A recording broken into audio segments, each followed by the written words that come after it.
இருளை விலக்கி உலகை எழுப்பும் ஞாயிறு அங்கே குடியிருப்பான். அவன் ஆனை முகத்தனின் அடியவர் மனத்தில் ஒளியாய் வந்து கொலுவிருப்பான்.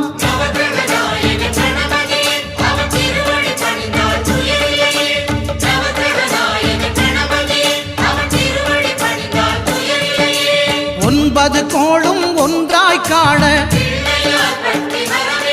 அங்கு கற்பகம் என்னும் கடவுளின் மெய்யில்